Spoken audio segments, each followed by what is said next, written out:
The grand doors of the throne room creaked open with an ominous groan that seemed far too theatrical for a mere entrance. I was midway through explaining to Lady Mirabelle how a cake made entirely of turnips could be considered a delicacy when the commotion began. All eyes turned as a figure stepped into the dim light, dust motes swirling in the sunbeams like tiny enchanted spirits. There he stood, King Aldrich, the original monarch of our little kingdom, looking every bit the part of a man who had been lost for several months in the royal wine cellar or perhaps the neighboring kingdom's less reputable taverns. His crown was perched crookedly atop his head, a little worse for wear, and his royal robes bore more wrinkles than dignity. "Well, well," he said, voice rich with that authoritative timbre one expects from someone who's been told he's king since birth. "I see the fool has been playing dress-up in my absence." I bowed with all the exaggerated flair I could muster. "Your Majesty, or should I say, Your Highness of hilarity. It's a pleasure to have you back from your mysterious disappearance. I was about to send a search party, but then I remembered how often I lose my own shoes." The courtiers held their breath, unsure whether to laugh or faint. Lady Mirabelle, ever the composed advisor, gave me a subtle nod, part warning, part encouragement. Sir Bumbleton shifted nervously, his mismatched armor clinking like a xylophone with every movement. King Aldrich's eyes narrowed, but a smile tugged at the corner of his lips. "You have a way with words, fool, but words do not make a king." "True," I said, "but neither does absence, apparently." Thus began the first act of what would soon be known as the Great Royal Rumble of Wit and Whimsy. The next morning, the throne room was filled with the buzz of whispered speculations and the rustling of silk and velvet. The two rulers sat opposite each other, the Jester in his patchwork finery and the king in his slightly rumpled robes. The once proud crown now looking more like a hat someone had sat on. "I propose a council," Lady Mirabelle suggested, stepping forward. "A meeting of minds rather than swords." "Ah, a battle of wits," I said, grinning. "My favorite kind of battle." The council meeting was less a solemn gathering and more a theatrical performance. King Aldrich declaimed with the gravitas of a Shakespearean actor, while I replied with the irreverence of a street performer at a royal banquet. Courtiers exchanged nervous glances as the verbal jousting grew increasingly absurd. "If you think the crown suits you," King Aldrich said, "perhaps you would like to wear it properly." "I'd rather wear it as a hat," I replied. "It's less stuffy and more fashionable." The tension broke with a collective nervous chuckle, and Lady Mirabelle quickly moved the discussion towards more practical matters.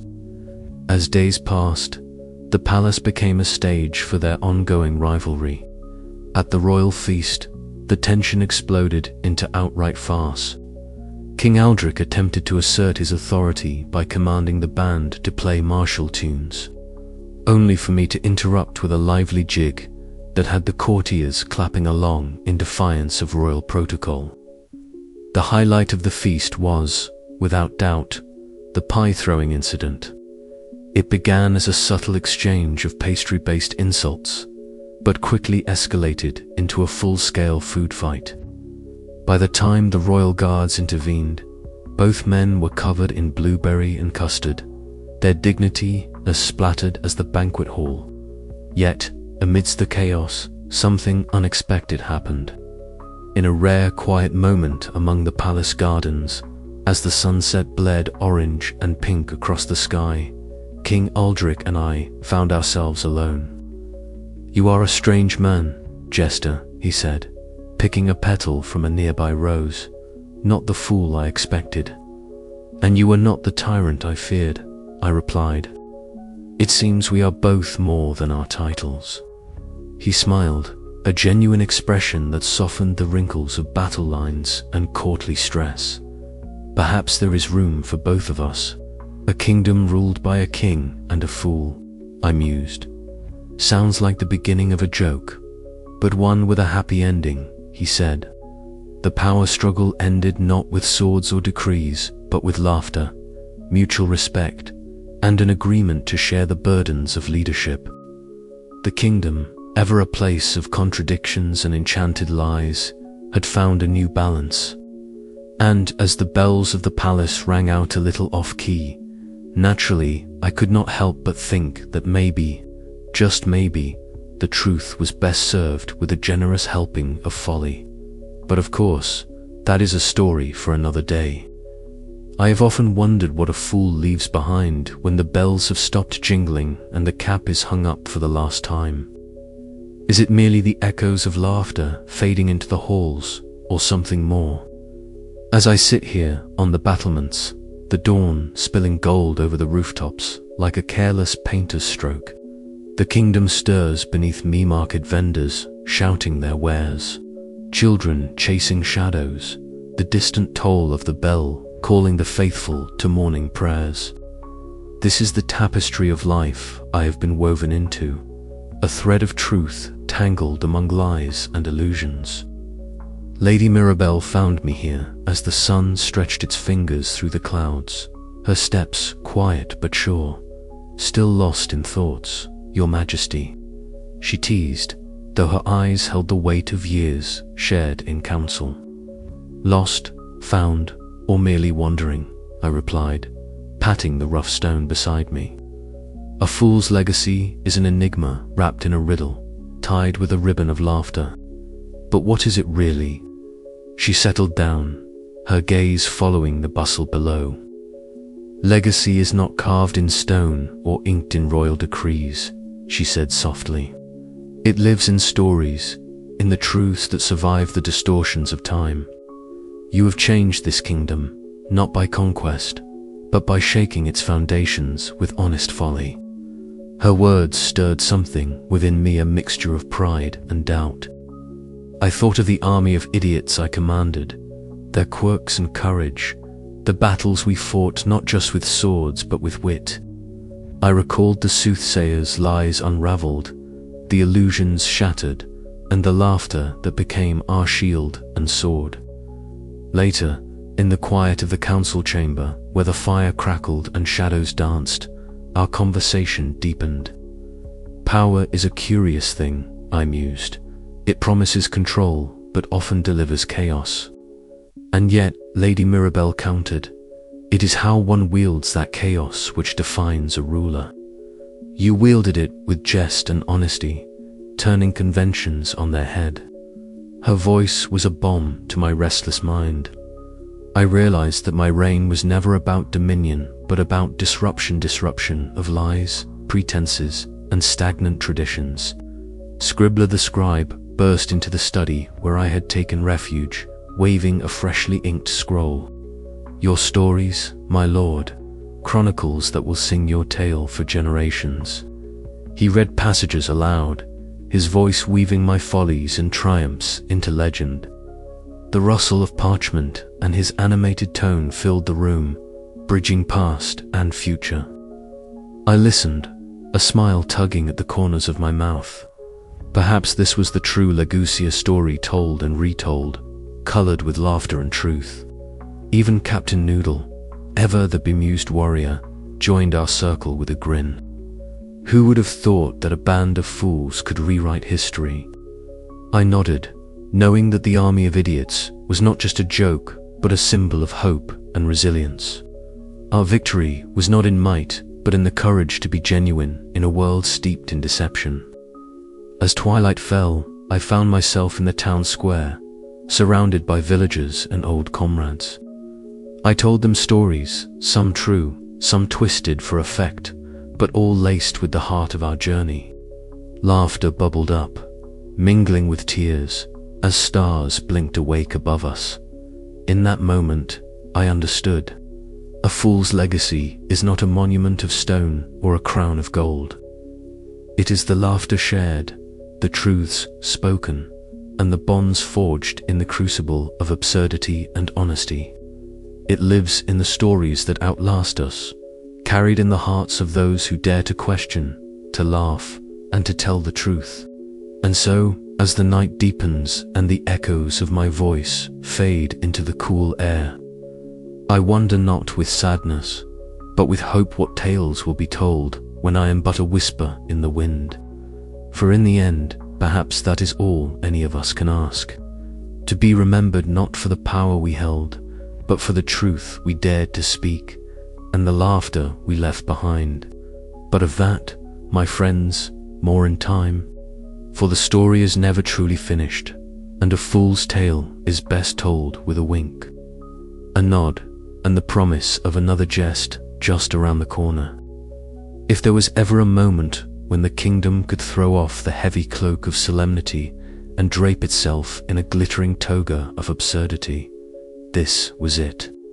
The Grand Plaza, once a stage for royal decrees and whispered conspiracies, now thrummed with a new kind of life. Banners of every conceivable color, some plain, some polka-dotted, others striped like zebras that had lost their way, fluttered wildly in the gentle breeze. The townsfolk, liberated from the shackles of pretense, had donned costumes so delightfully eccentric that even the most serious judge might have chuckled involuntarily. Hats with feathers that tickled ears, cloaks sewn from mismatched patches, and shoes that squeaked with every step painted the scene with hues of happiness. At the forefront of this vibrant cavalcade strode the Jester himself, his bells jingling a merry tune that seemed to coax smiles from even the surliest faces. His motley shimmered with a rainbow of colors, each patch telling a tale of past follies and triumphs. His sharp eyes gleaming with mischief and a spark of something deeper, perhaps wisdom disguised as jestivade, the crowd with affection. He lifted his cap in a sweeping bow, eliciting cheers and laughter that rippled through the gathered masses like a warm wave. Lady Mirabelle, the royal advisor and master of ceremonies, had outdone herself. Her gown shifted patterns unpredictably, from swirling vines to dancing stars, much to the delight and occasional surprise of those close enough to witness the magic. In one hand, she wielded a fan that occasionally squirted a fine mist of water, catching the afternoon sun in tiny prisms. Her voice rang clear and commanding as she orchestrated the ceremony, ensuring that every participant's absurdity was not only tolerated but celebrated. When a wayward spark of magic caused a puff of harmless smoke to erupt from the ceremonial podium, she merely curtsied with a flourish, turning what could have been a moment of panic into one of delight. The army of idiots, once a ragtag band of bumbling recruits, now marched with a newfound spirit. Sir Bumbleton, their earnest commander, led the charge with his mismatched armor clanking rhythmically. Inevitably, his helmet slipped over one eye just as he attempted a noble gesture, causing him to stumble into a precarious stack of juggling fools. The resulting domino effect sent performers tumbling in a cascade of laughter and playful shouts. Far from being embarrassed, Sir Bumbleton grinned sheepishly, his confusion only endearing him further to the crowd. This was no ordinary army, and this was no ordinary battle. It was a celebration of imperfections, a dance of delightful chaos that bound everyone together. Among the crowd, the great illusionist watched with a mixture of amusement and resignation. His swirling robes shifted colors like a sunset caught in a prism, his eyes twinkling with the recognition that sometimes the greatest magic was the one born from acceptance rather than deception. Having once been an adversary, he now found himself an ally in this curious experiment of harmony. Town crier Jinx added his own brand of mayhem to the festivities, his horn emitting unexpected sounds, a honk, a squeal, a brief burst of musical notes that kept the crowd on their toes and laughter bubbling. His announcements, laced with pranks and playful jabs, reminded everyone that the line between truth and jest was best navigated with a smile. As twilight descended, the plaza transformed under the glow of lanterns shaped like stars, moons, and, fittingly, jesters' caps.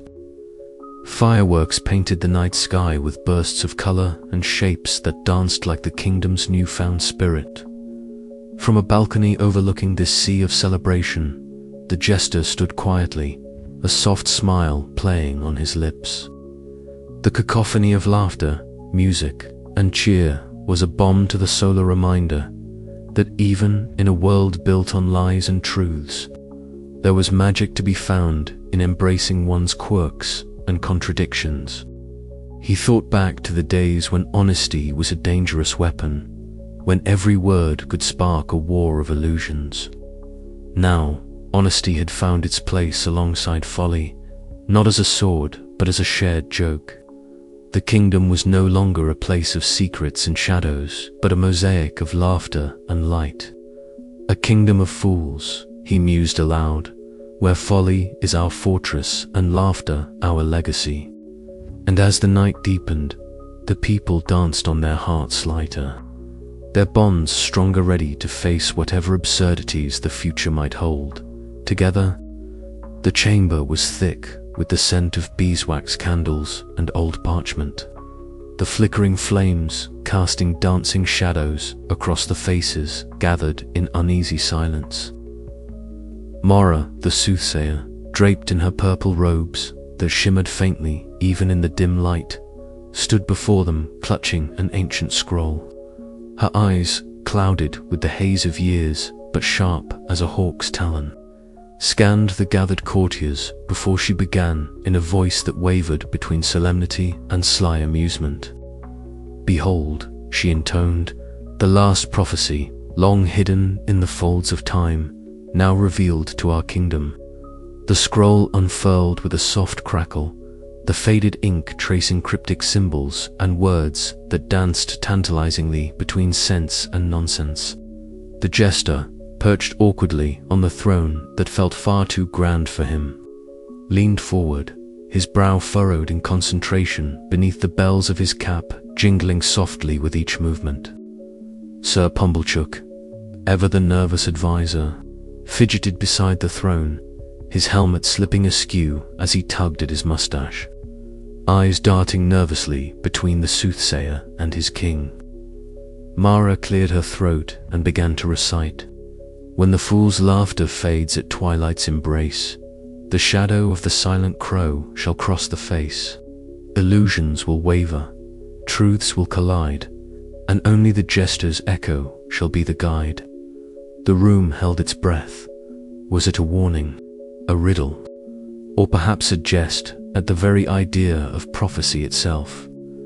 The jester's lips twitched into a half-smile, the gears in his mind already turning. Lady Rythe, the court historian and skeptic, stepped forward from the shadows, her voice sharp and measured. "Prophecies are as fragile as the paper they are written on," she said. "But this one, it feels different, unsettling." The jester nodded slowly, standing and pacing the length of the chamber. "Or perhaps," he mused aloud, "it's a reminder that stories are never finished, that the tale of our kingdom is still being written, one laugh, one tear, one truth at a time."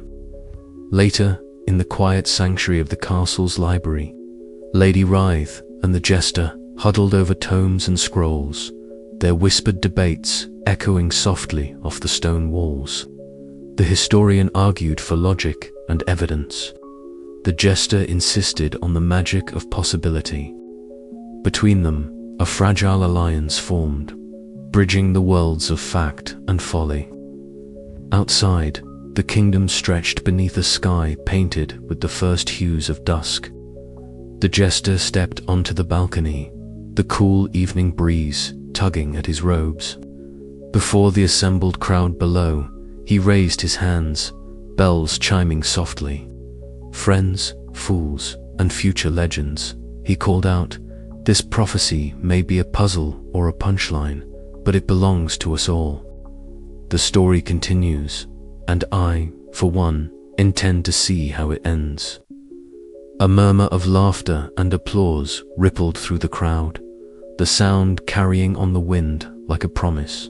Somewhere between truth and jest, the kingdom found its heart again, beating steady and strange.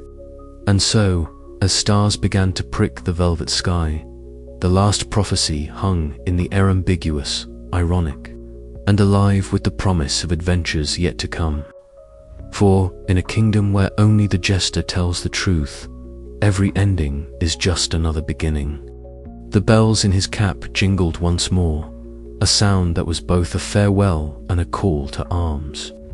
The fool's echo would carry on, weaving through the tapestry of time, reminding all who listened that sometimes the greatest magic lies in the stories we dare to tell. But what those stories might be, well, that was a secret only the jester knew. And perhaps that was the most truthful prophecy of all. The morning sun spilled over the horizon like a slow, golden laugh, casting long shadows across the palace courtyard where I, the once fool and now outgoing king, stood alone. The bells on my cap tinkled softly in the dawn breeze, a delicate, familiar chime that seemed both absurd and oddly fitting for the moment. I took a deep breath, the scent of fresh dew and blooming marigolds mingling with the faint, lingering aroma of old parchment and spilled ink from the night before. Today, I was not the jester who whispered truths in riddles or the king who bumbled his way through court affairs. Today, I was simply a man about to say goodbye to a role he never asked for but somehow grew to love. Behind me, the palace slowly stirred to life, courtiers and soldiers gathering in the grand hall as word spread of my farewell ceremony. I could hear the faint murmur of voices, a mixture of anticipation, curiosity, and the unmistakable undercurrent of unease that always accompanies change. I adjusted my cap, the bells jingled in protest, and glanced down at the scepter resting on the balcony's stone railing.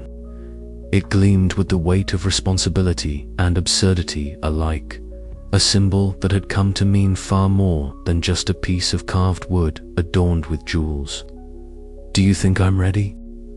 I muttered to the empty air, knowing full well that no one would answer except the ghosts of failed jokes past.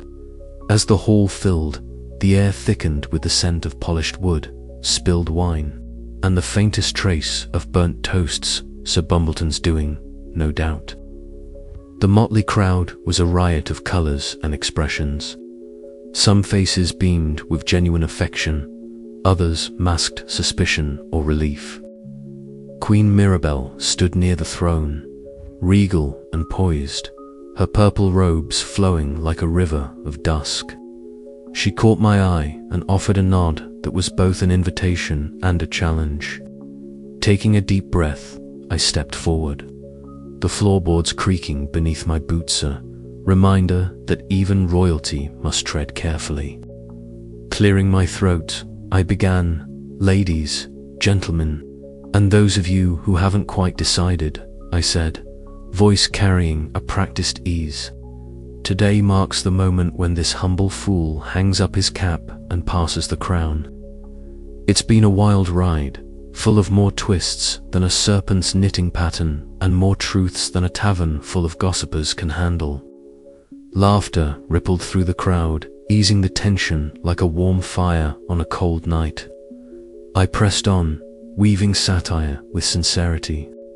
"I came into this position quite by accident, much like a cat walking into a fish market and deciding it's now the proprietor. And yet, in this accidental reign, I have learned that truth is not always a sword to be wielded, but sometimes a candle to be lit. Not all lies are wicked, and not all truths are kind." The hall grew quieter, the weight of my words settling like dust on ancient tomes. Queen Mirabelle's gaze softened, and I saw in her eyes a flicker of understanding that transcended politics and power.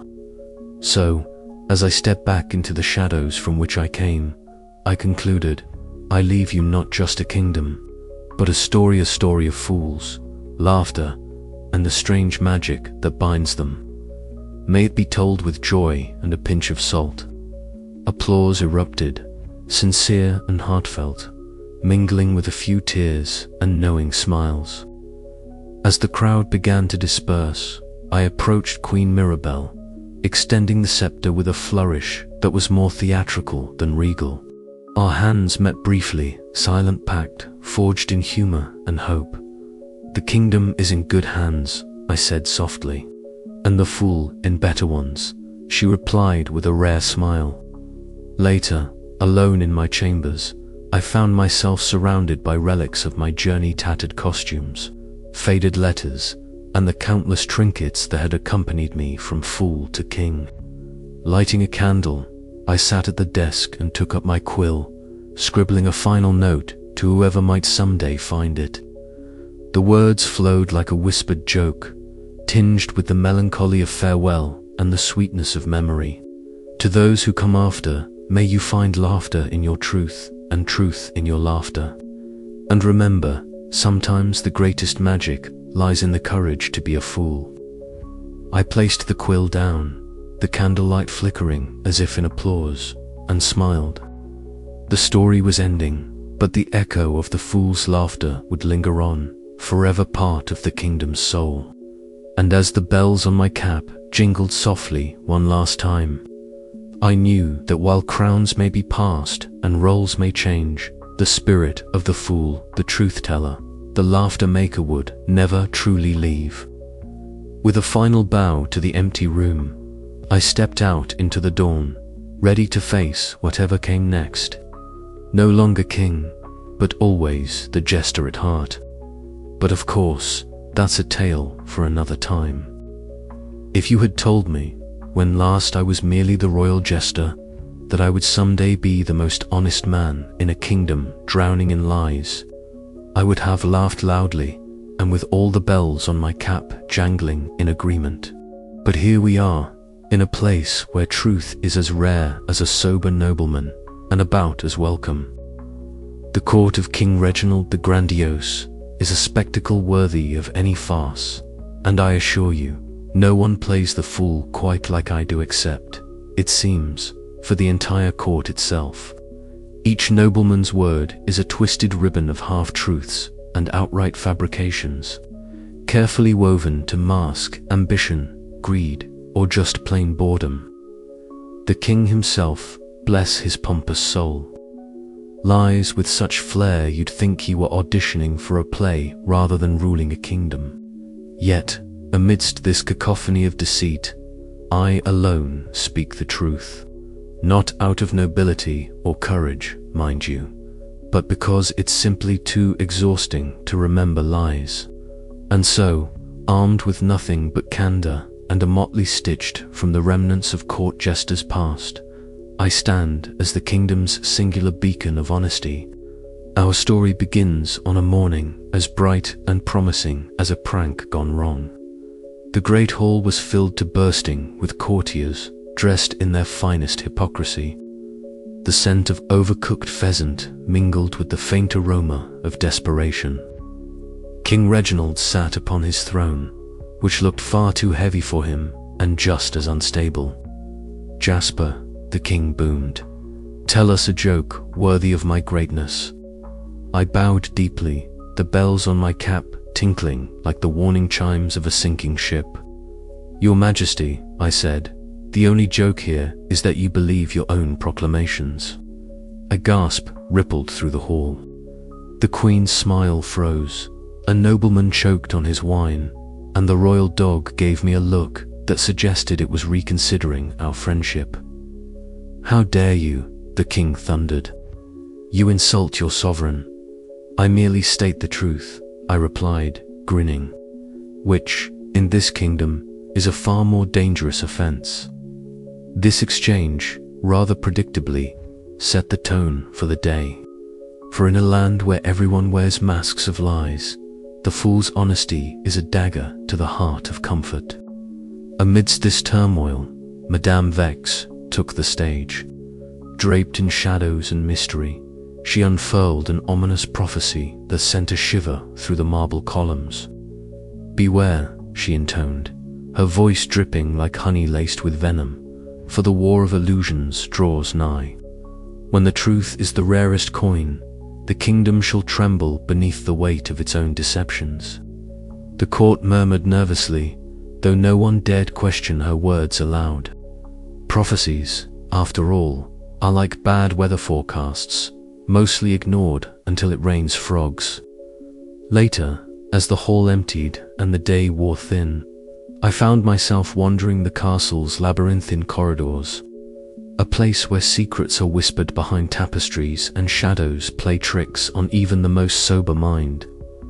It was in one such shadowed alcove that I overheard voices, low, urgent, and dripping with conspiracy.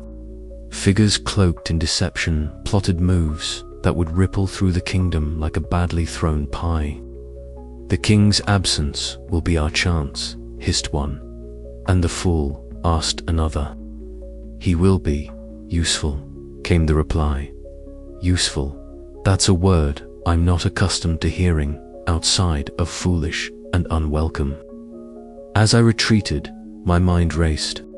The prophecy, the conspiracies, the king's strange behavior, these were threads in a tangled web that I, Jasper the Jester, was about to unravel. And so, dear reader, with a cap full of bells and a heart full of questions, I stand at the threshold of a story where truth is both weapon and curse, and a fool might just be the kingdom's last hope.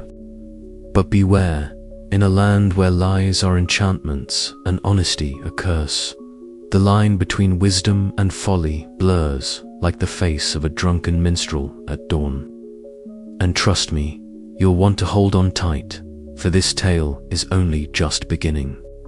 The day ended as it began, with chaos, confusion, and a court that found my honesty more unsettling than any prophecy. But if there's one thing I've learned, it's that even the loudest lie cannot drown out the ringing of a fool's truth. And that truth, dear reader, starts with me.